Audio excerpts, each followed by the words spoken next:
Broadcast is now starting. All attendees are in listen-only mode. Hello, everyone. Welcome to our webinar, Bunny Boy and Me, presented by WP alumna Nancy Laracy, the class of 1988. Before I introduce our presenter, I'd like to go over how this webinar will work. First of all, you should be able to see the presentation on your computer screen. You should also see Nancy's lovely face above there. That's Nancy. Say hi, Nancy. Hi, everybody. Please feel free to ask questions by typing them in. We are going to be monitoring your questions, and we can stop occasionally if you have a question. Any questions that are not answered during the webinar, we can answer after the webinar. Or if you have questions once the webinar is completed, you can send them in, and I think Nancy will be happy to answer them. I'll be glad to. So now I'd like to introduce today's speaker. Nancy Laracy, WP class of 88, is a writer and an activist for the elderly and disabled individuals. She is a wife and a mother who suffers from mixed connective tissue disease and fibromyalgia. An advocate and resource for the chronic pain community since being diagnosed in 1996, Nancy has written and been the subject of many articles on the topic of chronic pain as well as pet therapy. She's involved in formal bunny therapy at various rehab centers and hospitals in northern New Jersey. Nancy pioneered the first branch of Bunnies in Baskets in New Jersey, a 501(c) charity. She's also a member of LAPN, the Leaders Against Pain Action Network, a branch of the National Fibromyalgia and Chronic Pain Association. Nancy does national advocacy work and writes continually for publications related to chronic pain. Her unique bunny therapy has expanded quickly, and she now does big events for children through organizations such as Cancer Care, Camp Dream Street, and several others. Nancy has a new book, Bunny Boy and Me, My Triumph Over Chronic Pain, with the help of the world's unluckiest, luckiest rabbit. And it's available now on Amazon and wherever books are sold. And now, without further ado, I'd like to introduce Nancy Laracy, presenting Bunny Boy and Me, the amazing power of love to heal when modern medicine falters. Thank you so much, Sharon. Welcome, students, alumni, faculty. Thank you for taking time out of your most busy day to attend this webinar. I'm very, very happy as an alumni to be, part of the William Patterson community. I'll start by saying, like many of you, I'm sure, I was first generation college in my family. I'm one of 5 children, and my father passed away when I was quite young. So I had to pay for my own education. And because of that, I went at night for about 8 years. And I attended William Patterson while I worked. And during that time is when I became a very successful headhunter. For any of you who don't know that term, that is somebody who helps you find a job. But I actually did that at a very high level back in the 80s and the late 70s when there were no women really in the business. So I was doing that full time while trying to finish my education at night. So it was a long journey, but William Patterson was very, very good to me during that time. And I began to have health issues, and my professors were extremely tolerant and helpful with many things. So once I graduated William Patterson, I got married. I actually got married before I finished, and I had 2 beautiful children, a girl and a boy, and I moved over to Franklin Lakes, New Jersey, which is where I am now, right behind William Patterson. And at that point, I thought I was living my perfect life, my American dream. And it literally changed on a dime. I contacted something called 5th disease, or parvovirus. The virus was actually only named in 1996. And I had gotten the virus. Within a week, what's normally a benign virus for children put me literally into a wheelchair with arthritic pain where my hands were crumbling, and in and out of hospitals. I was in and out of intensive care for 2 years, and nobody could identify what virus was wreaking havoc on my body. And I went to the Center for Joint Diseases in New York, everywhere. So, and I needed help with everything. So we needed to get help in the house. It was a life changer, like you say, a game changer for everybody. Finally, and this is where William Patterson has such a warm place in my heart, doctors finally identified that I had an acute case of parvovirus B19, which is 5th disease for children, but it was finally named in 96. And when I came out of intensive care, they said the only thing we do for this is treat the viral symptoms. And back then they were just really starting to use the antivirals and that sort of thing. So I came home and I was not happy with that. I thought I need to be in control of my life and my recovery. So that's when I called over to William Patterson, and I got a gentleman on the phone and asked them to research parvovirus for me. I'm sure you guys can't even imagine, I didn't have a computer in my home at the time. And within a week, Bill Duffy, who I didn't know at the time, sent me life-changing material that they were experimenting in Europe with something called intravenous gamma globulin to treat only acute cases of parvovirus. So I brought those to my doctor, and he refused to even look at them or prescribe the treatment for me. It was too much for his ego. My husband and I were devastated. I came home and I thought, that's not good enough for me. I got up the next morning, I took my studies, I called the Center for Disease Control in Atlanta, and I told them what I had. And in 1 minute, 2 doctors were on the phone asking me to send my blood sample. So the one thing I want to say to you, with all of you, to this part of the story, one voice does matter. Your voice matters. I really didn't think that I would get through so easily to the Center for Disease Control when I made that call, but I was happy that I did. And I will tell you all, I didn't have the pleasure of finding out who that young man was in the library who helped change my life till about a year ago. And I was at an event and someone overheard me talking, and Bill said, that was me all those years ago that was in the library. So kudos to Bill, and thank you again. So I had something called intravenous gamma globulin, which was a blood transfer product. And I had it 6 times, $10,000 of treatment for free. And I was put into a study. And at the end of that 6 months, the virus stopped replicating in my DNA. But so the fever stopped, the joint pain stopped for a while, but I was stuck with lupus. And then from that, I got fibromyalgia, which comes from trauma. So we talked about Bill. That's the story about Bill Right, Duffy. we talked about Bill Duffy, yes. And now I developed lupus and fibromyalgia, and now it was a whole new life. My life was all about pain. So I began looking for ways to cope with the pain. I tried acupuncture, chiropractic, meditation, everything possible, even made my poor husband sleep on a magnetic mattress, because I ended up in the hospital with a very severe reaction to one of the pain medications. So that kind of cured me from the beginning and taught me I need to find other ways to treat my pain. So during that time, my children wanted a pet. All we had was a lizard. My husband was allergic to dogs and cats. So one night, the blizzard of 2001, we headed up to Scuffy's in Wayne to get crickets for our lizard. And they had a new litter of bunnies. And though I had always said no to the children when they asked for a bunny, something that night told me we needed a bunny, that I needed a bunny. And when I held, of course, whose name eventually was Bunny Boy, no matter how cold it was out, I felt like some warmth in me melted my heart. Anyway, so Bunny Boy became our house rabbit, and he really became, in many ways, the third child that I was not able to have. I used to carry him around and cuddle him like a little baby. He really was my best friend and the kids. And at 9 months old, he developed an incurable abscess on his jaw. And when we took him to the vet, Dr. Welsh, said, you know, rabbits are very frail, they're weak, they don't do well under anesthesia. If they do wake up and feel pain, they give up. But we knew we would lose Bunny Boy if we didn't operate, so we decided to operate. And he did remarkable when he came out of the surgery. Our family worked very hard. We had to drain the abscess tubes. We gave him penicillin shots for weeks and hot compresses. I think there might even be one picture where he has the hot compress on his neck. And he got the best care from us, and he got terrific care from Dr. Welsh at the Franklin Lakes Animal Hospital. During the next few years, Bunny Boy became the mascot for the kids' teams. He was their science experiment at FAMS, Franklin Avenue Middle School. We really became known as the Bunny family. And Bunny Boy at that point used to hop around the house with a love for life that I fed off of. He could always sense when I was in terrible pain. He would climb up onto the bed and cuddle under my arm or cuddle on my chest to comfort me.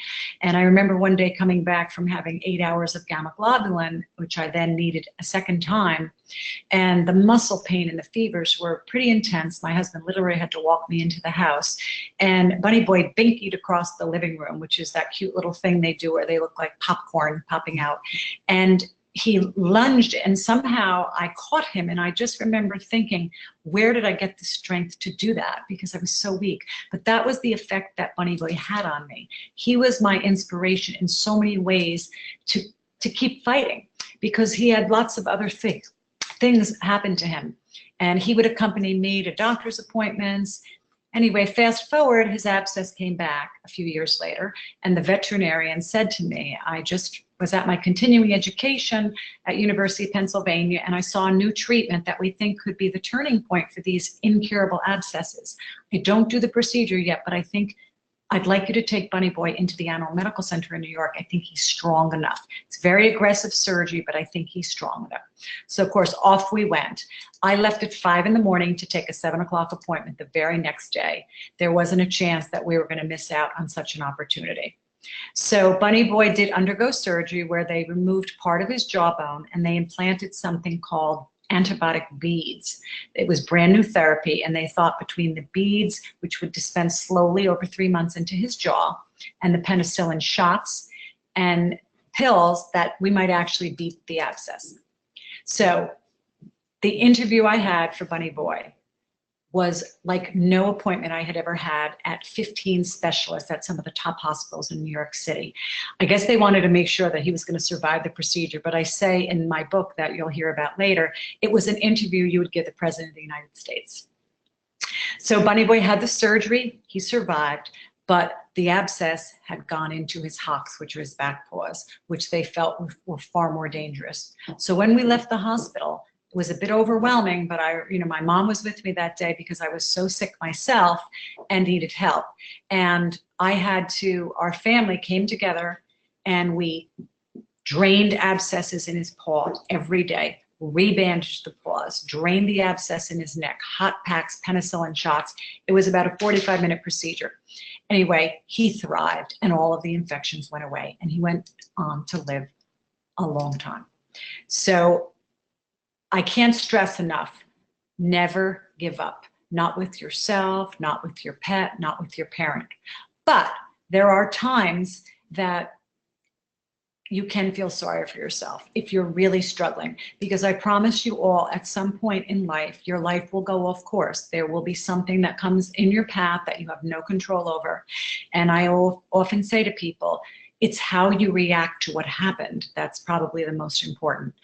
I, for myself, had to research every treatment possible to regain my health. I wouldn't stop. I saw lots of drugs go through clinical trials for fibromyalgia. So anyway, I had that same attitude for Bunny Boy, which is why he lived so long. So sadly, Bunny Boy fell one evening, staring at our Christmas tree, and he landed right where he had had the surgery, and he broke his jaw. And by this point, our veterinarian was just as in love with him as we were. And she said, this one, he will not survive. She said, I will give him something for pain and to sedate him, but he won't make it more than 24 or 48 hours because I can't wire his jaw, and the pain, he won't be able to eat. And I refused to accept that. After all he had been through, there was no way he was dying of a broken jaw. So we kept him slightly sedated. We gave him pain medication, and I fed him with a syringe for 3.5 months. He either slept with me or was on the sofa near me all day whenever I did any of my work or anything that I was doing. And by another miracle, his jaw healed. That's when they started calling him Iron Bunny. The Animal Medical Center in New York City, they use his record still to this day, the surgical procedure. I remember bringing him in one time and meeting residents in the elevator, and they said, oh, is that Bunny Boy Laracy? Not, is that Mrs. Laracy? Is that Bunny Boy Laracy? We just sat through a seminar, and they were using his medical records when we were discussing, healthcare for rabbits. So it really became a very popular story. Bunny Boy became famous in medical journals, and I started realizing that he was so therapeutic for me that perhaps he could be for other people other than just my family. You see, I was actually on the receiving end of pet therapy because often, in particular, chronic pain patients will say, oh, I can't possibly have a pet, it's too much work. But with most of your arthritic conditions and chronic pain conditions, requisite is that you move. You must keep moving. So when you have a pet that needs you to empty his litter pan because, you know, Bunny Boy was house trained, or feed him or chase him around, he used to love to run around the house like a NASCAR driver, you're actually on the receiving end of pet therapy. He also taught me when he had bandages on his paws and hot packs around his neck and he binkied around the house as if nothing was wrong with him, that it was okay to not be able to do everything I used to be able to do because I was broken. I am still broken in some ways. I certainly am disabled in many ways to this day because of the chronic pain. But I don't give into it. Are there times where I give myself 5 minutes to feel sorry for myself? You bet. You bet, and you all can. But Bunny Boy even didn't have a lot of patience with that. I remember one time sulking on the sofa, and he came right over, hopped up with his happy ears straight up, as if to say, no, you've sulked long enough. So he just taught me that happiness really can be found in the most unusual places. Bunny Boy eventually died of nothing more than old age, which was incredible. During that time, he did survive cardiac arrest once also. We used to give him penicillin shot every day for the last 5 years, right on this kitchen counter behind me that you actually see. And one evening we gave him his shot and something went very wrong. He went into cardiac arrest right on the counter. My brother was visiting because my mom was dying at the time, and he ran an orthopedic wing in Colorado. And he said, we're gonna do CPR on Bunny Boy. They grabbed me and took me off of him because I was sobbing at that point, and my husband and my brother performed CPR on a rabbit. Yes, they did. And on the 6th breath, he came back to life. So not only was he a pioneer, but he never, ever gave up. He defied the odds, he fought back, and he taught me how to do that. In the book that I'll talk about at the end of the presentation, the veterinarian who cared for him, Cheryl Welsh, does write a foreword about what she was taught about rabbits in veterinary school, how weak they are, they're prey species, they don't survive this and that. And then she talks about what Bunny Boy taught her. So before Bunny Boy died, I was visiting my mom at a rehab center, and she asked me to bring her grandson over, which was Bunny Boy. So I brought him over without any papers or anything, sort of discreetly. And when I saw the reaction from patients around my mother, all of a sudden a light went on in my head. And I want to tell you, always leave yourself open for opportunities, because if you look for them, they will come your way. If you would ever have told me 20 years ago I would start my own charity with a bunny after being a human resources executive for 12 years, I would have said, you must be kidding. So when Bunny Boy went over to the nursing home, there was one patient in particular who had never, according to the nurses, had never uttered a word in the 6 months that he was there. He had Alzheimer's. When I came over to him with the bunny, I put the bunny on his lap, and he said 4 words: I want that bunny. Now, he said it, I want. It was so touching. The staff started to cry. I started to cry. And that's when I realized I had to do something down the road. Some of these pictures are some of the women that I visited at the nursing home that responded incredibly to Muffin. As you can see, there's, you know, as opposed to therapy dogs, you can pick up a therapy bunny. To this day, I just received a thank you email from the daughter of the woman in the middle just last week, thanking me. Her mother finally passed away, and she still has that picture that you're seeing on the screen in her wallet that she carries around every day.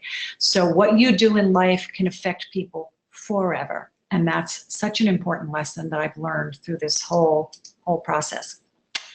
So I bought another bunny at Scuffy's in Wayne. Her name was Muffin, and she was feisty. So I wasn't sure she was going to have the right temperament to do therapy, but very quickly she proved me wrong. I started by bringing her to the rehab facilities in a basket to make sure, you know, if we didn't take her out, she was calm enough. And she was great. But I had never done any therapy with children, and amazingly, I received on January 12th just less than a month after the massacre up in Sandy Hook, I received an email from the director of the nursery school that shared the property with Sandy Hook Elementary School. It was the flag lot. The killer literally drove past her school. They have half-day kindergarten up there, so the children come to the daycare center, and then she walks them up to school, either reverse, in the morning, half in the afternoon. So she had taught all 20 children that were murdered, and she had walked about 7 of them up to their death that morning. They were really hurting. They were only closed for 1 day. So I literally had 2 days to figure out what I was going to do. I went around to all the local vendors. It was so raw and upsetting back then that anybody would donate pretty much anything. I went up with a carload of heart-shaped, cookies and bunny cupcakes. And I went to the library and I took out books that had lessons about grief, sadness, fear, that were narrated, believe it or not, by bunnies. And the director of the library said, I'm just curious, why all the bunnies? So I told her, and she said, oh, you're going to Newtown. If you come back by tomorrow, we will create a craft for you, some type of bunny craft. So sure enough, they did. I went to the dollar store, I bought little puffs for the tails and little wiggly eyes, and I went up with all of that information. When I got up there, it was very surreal. The crime scene was still all intact. The director of the school showed me the firehouse. She showed me where she personally sat in lockdown with 50 children under the 4 and 5-year-old children at her school. And then I went into a group session and worked with the children, bearing in mind that the room that you actually see in the picture on the left, if you look out that window, I was looking at the school. It was the first time she saw her children smile. One of these children, I really won't say which one, but one of these children is a sibling of one of the children that died. And the staff, it was the first time that they had smiled. So she kind of took me aside and said, can you please stay all day? And my brother had gone up with me because I was quite sick actually that morning. I was in a tremendous amount of pain. So he went up with me and spent the day. And it was a day that's etched forever in my memory. As you can see, even on the right, they needed Muffin so much. And it was just, so that's when suddenly things started to happen. The librarian called me and said, look, I know the director of Camp Dream Street in Tenafly, New Jersey. They run a camp every summer for children with cancer. You must meet them. Of course, I met with the president and I started doing a program every year for their camp, usually the second week in August. And then I was walking around a rehab center, Christian Healthcare in Wyckoff, and someone from Cancer Care walked up to me and said, my goodness, tell me about your program. This is Camp Dream Street in Tenafly, actually. All the kids would get stuffed bunnies from me, chocolate bunny lollipops, and never be afraid to ask. I learned one thing through this. People will do anything when it's for children. I'm so happy to say that Corrado's over there in Wayne gave me chocolate bunny lollipops for every one of my events, and I'm forever grateful for them. And I provided all the books and the craft, and the library did that, and then the stuffed bunnies. But see, this little gal has a hat on because she's undergoing chemotherapy. And the children taught me something, that no matter how bad I was, they were worse. And so all of this therapy that I did took me away from my pain. And that was something that, you really can't even surmise how important that was to me. So networking is so critical for exactly this reason. The librarian knew me, well by the time I was done with all of my bunny books and my crafts. So then Camp Dream Street, if you just talk to people that are around you and you see what they do, you build relationships for a lifetime. And you don't ever want to burn bridges. I tell you, my daughter, quick story, my daughter had, a teacher in 7th grade and she didn't get along with her and, Mom, get me out of the class. And I said, no, you're not getting out of the class. You're going to have to learn to get along with the teacher. Of course she did. She thought a little, not great. And 2 years later, lo and behold, she came home from high school to tell me that that teacher was now her guidance counselor. And she said, now you really have to get me a new guidance counselor, Mom. She'll never get me into college. And I said, no, now you have 4 years to show Miss Sherry that you're a wonderful young lady and that she should try to get you into a good school based upon your merits and that you're a wonderful young lady. And that's exactly what she did. So I've gone over a few of the lessons. One of the events that I did, which became my favorite. Cancer Care had a bereavement weekend for families in the tri-state area who lost either a mother or father to cancer.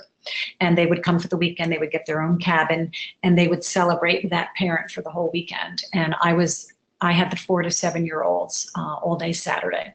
And we would start out usually working in a group. And once again, I would bring terrific books narrated by a bunny about grief, sadness, fear, or whatever the theme of the camp was. And I would autograph them from Muffin. I actually had a paw print made and a rabbit stamp made that was Muffin.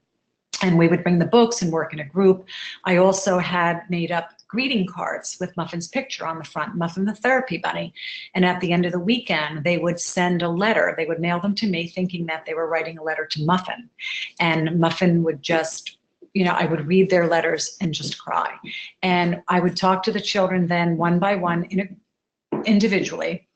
And I spoke to them about the parent that passed away.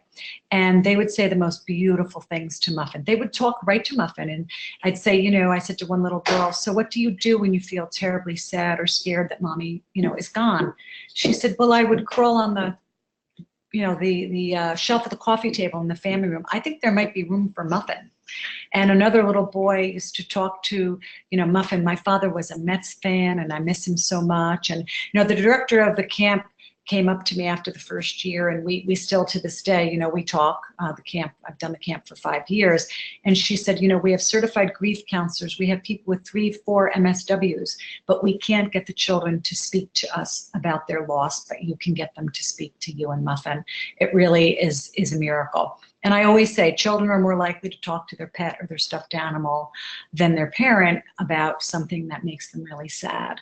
So this became by far the most rewarding chapter of my life. This is the Dude Ranch weekend right there. That's little Dave. Muffin just was terrific with them. She took them away from their emotional pain, and she took me away from my physical pain. So in summation, I will tell you, I had 2 amazing bunnies that left huge paw prints on the world. One, by pioneering a medical treatment and being my bunny, my way of escaping my pain and my therapy to keep me from giving up. And then Muffin brought joy and hope to hundreds and hundreds of children, and also adults. I had a gentleman, he was about 6'4". He was down to about 90 pounds. This was at a Cancer Care event, and he was holding Muffin up here around his neck. And he said, Muffin, I have stage 4 cancer. It's not good, colon cancer, but it feels so wonderful to hold you. So young, old, everybody loved Muffin. So I recap by saying, leave yourself open to opportunities. Let yourself feel sorry for yourself when you have to. It's okay once in a while. You're human. You're entitled to feel that way. But never, ever give up. Go up, go around, but never, ever give up. And always stay positive. Life can change on a dime, which it did with me. But you need to learn to live with whatever is dealt. I was stoic, and I tried to save my energy for my children. I had someone come help me with housework and things like that because I knew I couldn't handle every area. But I wanted to prioritize and have hope and just continue and get some semblance back to my life. Now, during that time, I decided I wanted to write a book. I'm probably a little bit ahead of myself, apologies. Here are more pictures. Actually, this is an adorable picture. This theme of, I also did an event called the Teddy Bear Festival through Valley Hospital out of Ridgewood. And it's every year in the spring, and about 125 people, children that have cancer or other disabilities come. And this young gal actually has cancer, but that year was medieval times. So the costumes, I always had a good time coming up with some kind of costume. Always remember there are going to be things that are out of your control, but that's okay. You can try, but when you sense it's just so out of your control, that's okay. Then reach maybe, I reach to God. I think prayer always can help, but you reach to whatever you get strength from. So here are some of the things I've learned when you're doing research on your health. Any medication a doctor prescribes for you, do your research. They gave me a pain medication at the beginning. It was actually not a pain medication. It was an antidepressant that they were using for pain. So they prescribed a very high dose and one pill, put me in the emergency room. And after that, I didn't take anything for a very long time out of fear. Now I have to do things like steroids and certain things, but I research them. You need to be your own advocate because it's sad to say many times you are just a number to a doctor, even the best doctors in New York.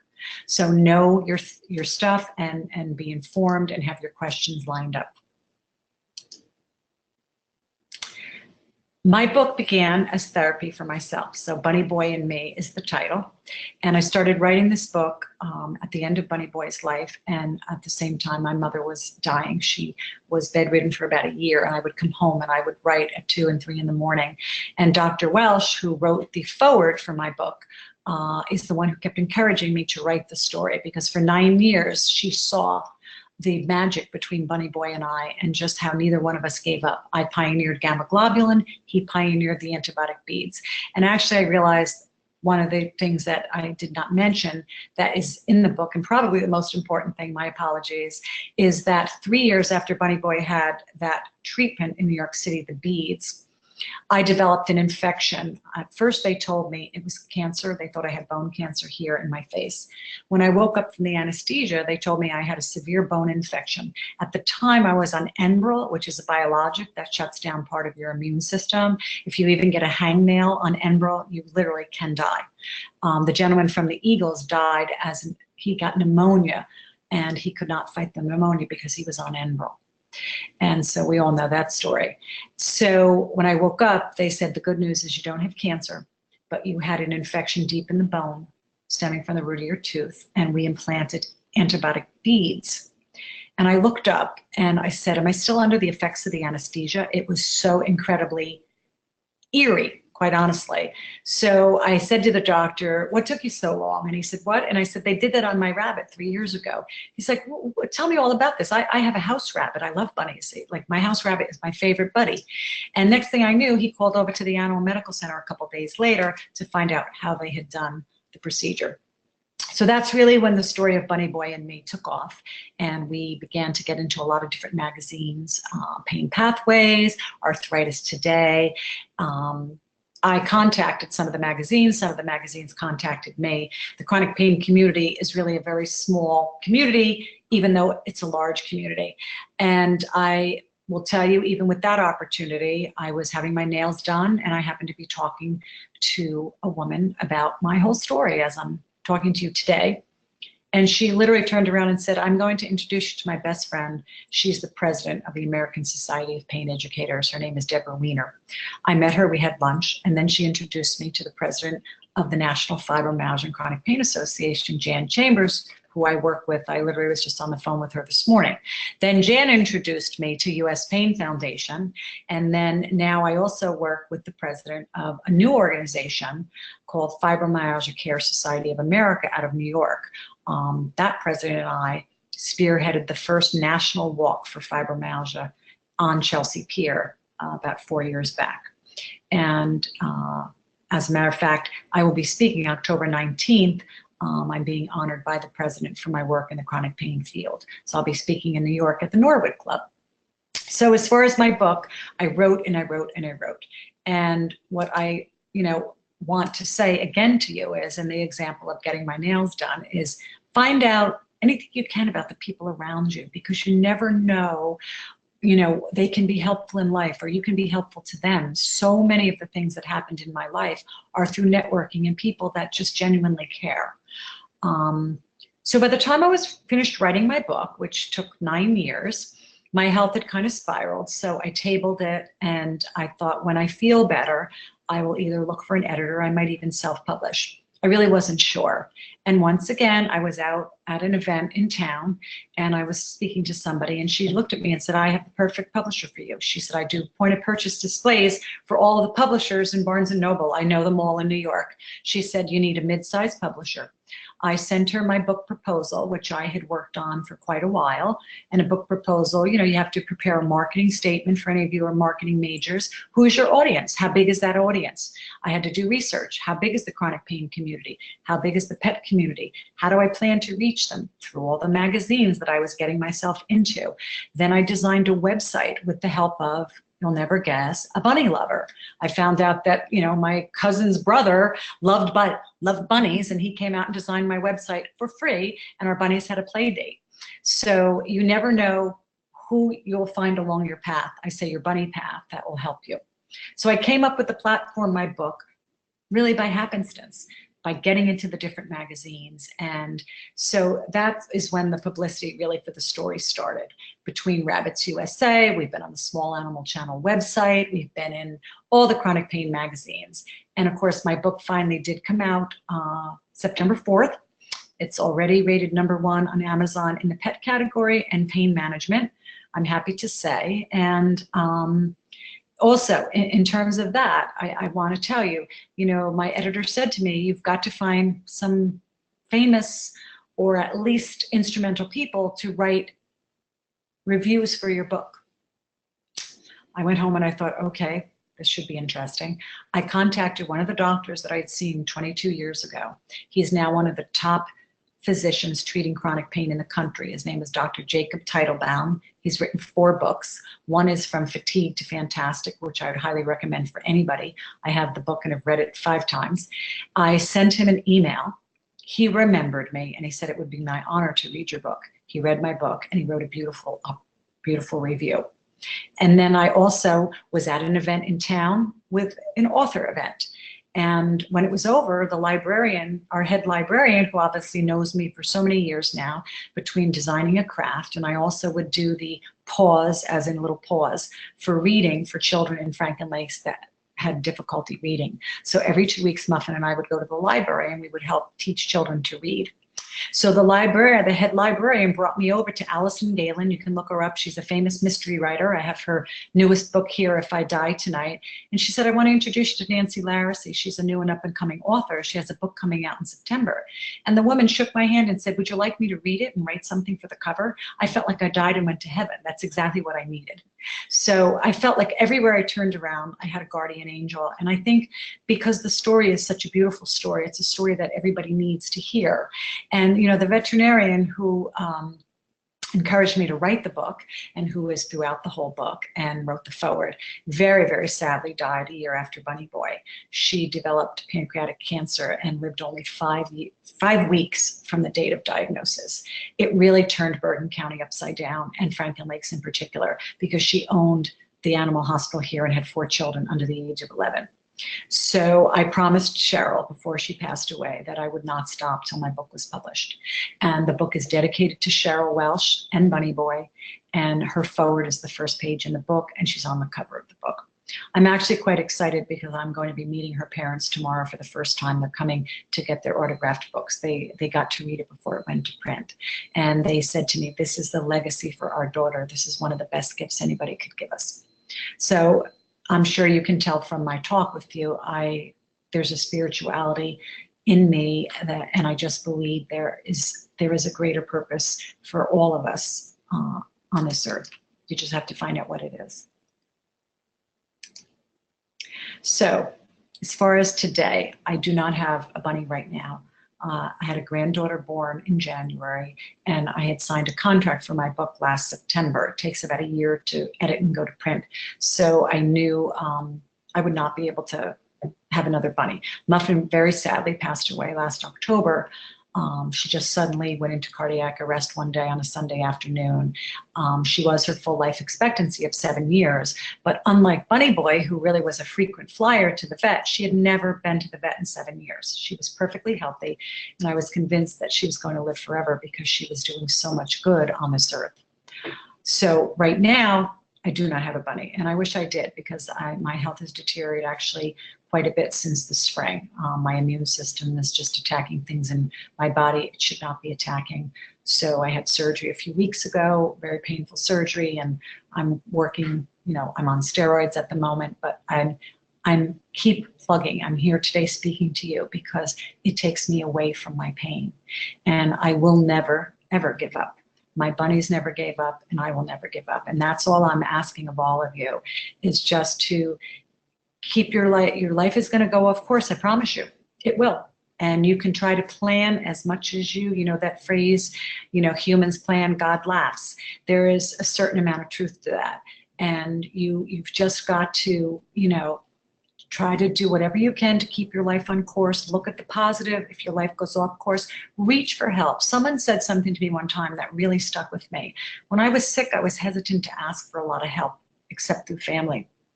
And some people in town had a prayer vigil for me years ago when I was very close to dying. And one of the women said to me, you know, humans by nature want to be good people, but they get very busy with things in their life. When you ask them to help you, you help them fill their crown of jewels that they need to get into heaven. And that is something that always stuck with me. And it was just funny because just this week, I have a second cousin who's a priest, and he's studying actually at the North American Pontifical College over in Rome. Very, very bright young man. And I was telling him that story, and I was so honored when he said to me, can I use that story when I give my homily Sunday at Mass? I said, of course. And that story has always stuck with me, and it made it a little bit easier for me to ask for help. So never be afraid to ask for help, because people do want to help. Anyway, I want to thank all of you for sitting through this entire presentation. I'm hoping that I covered everything. I will tell you pretty much the story of Bunny Boy that I told you is what the book is about, but the book is also about my family, about me being a first-generation college person, my life with 5 brothers and sisters living in a tiny Cape Cod up in Wanacue, you know, struggling to pay for my education and working full-time. And it's a beautiful story then of how this bunny helped our family become right side up. You know, we'd say, oh my gosh, the bunny turned our family upside down, or I think Bunny Boy actually turned our family right side up because we bonded so much with him. This is Sharon. I'm reaching over her for 2 seconds just to get to the last slides, okay? I apologize. Oh, I'm sorry. No, this was me. I want you all to have Nancy's contact info. That's my 2 children. That's my daughter is now married, 29, and has an 8-month-old baby. And my son Christopher just graduated with a degree in chemistry.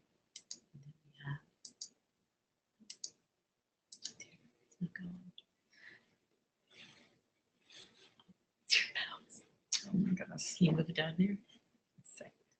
Hold on 2 seconds. Yeah, it's down here. There you go. Here we go. There you go. Okay, so here's my contact information. I am on Facebook.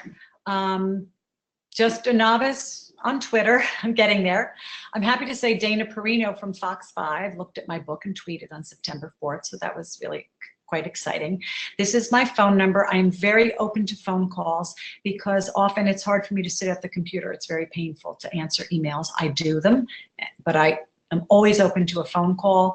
You know, I actually have a little student that I say a little student. I have a student from Rutgers that I'm still in touch with to this day, who did a paper on animal-assisted therapy for her animal-assisted therapy class down on campus.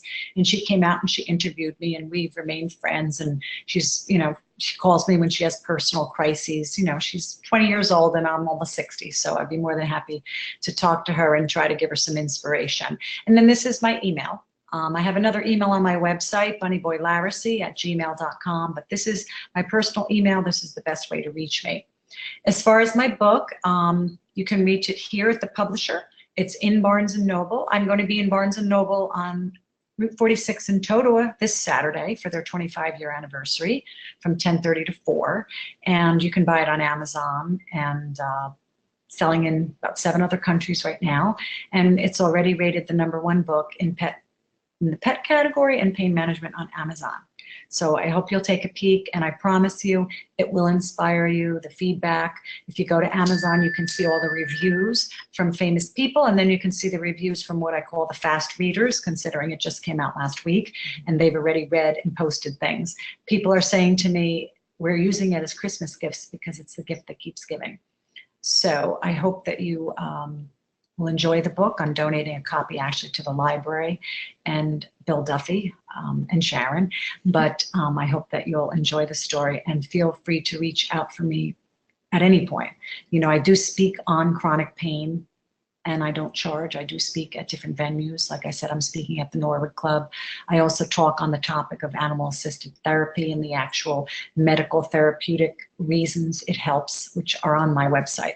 And I also speak on emotional quotient. So there are a lot of, you know, but feel free at any point. I'm really a stone's throw away from your college campus. So if you want to give me a call, please do. So this is Sharon, the voice behind Nancy. If you have any questions, you can type them in. We'll just sit here for a few minutes. Sure. There's so many things that this presentation talked about. I mean, it's inspirational. It talks about chronic pain and how Nancy dealt with hers and how she helped people who actually have emotional and physical pain. So if you have any questions about pet therapy or anything, we will hang out here for just a minute or two. To this two. day, I see a chiropractor every week. I get a massage every week. It hurts, but I have to keep my muscles from being stiff. I sit in a, you know, Epsom salt bath. There's just so many things that you can do that help a little with chronic pain. But there is no magic bullet. That's the sad part. So you have to sort of develop a coping mechanism, ways of taking you away from your pain, so that it doesn't swallow you up. And, you know, I just spoke to you about a lot of ways to do that.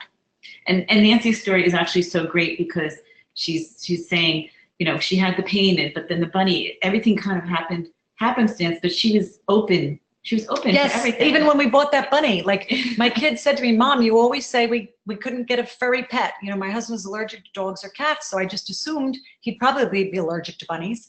But I held this bunny in the middle of that snowstorm, and something in me, I just knew I had to buy the bunny. And my kids went, Mom, really? We're getting a bunny? And, you know, when I came home, my husband had trudged, you know, home from Newark in this Armageddon of a snowstorm. And he came in the house and said to me, you know, I called, where on earth were you in the middle of a blizzard? And he said, you bought a bunny? Like without even asking me? And the kids and I kind of just chuckled. And so I truly believe there was a reason that God or some greater power wanted me to have the bunny. And the bunny became my way of overcoming my pain. So we do have a question. Did you have to get your bunny certified by any agency to be allowed into schools? Yes, I did. And that's a very good question, because when I brought Bunny Boy over to Oakland Care, they let me do it without any paperwork. Yes, I became certified with Bunnies in Baskets. They are out in Oregon. That type of bunny therapy is much more popular out west for some reason. The east is very slow to come on board. I was the first branch of Bunnies in Baskets. And they provided my insurance and, you know, that sort of thing. But in terms of events, I planned them all myself. I found them all myself. But the president, Sarah Barron of Bunnies in Baskets, is a tremendous woman. And the organization is just growing with leaps and bounds. And I recommend for anybody who has a bunny and wants to, you know, have a house-trained bunny, you can call me anytime if you have questions. It will be the most rewarding work that you will ever do, I promise you. When you see these children who are suffering from emotional pain or cancer or, you know, I remember one little boy sat on my lap, he was skin and bone and his head was bald. And he said to me, I'm not afraid when I'm holding Muffin, a 6-year-old. So they taught me a lot also.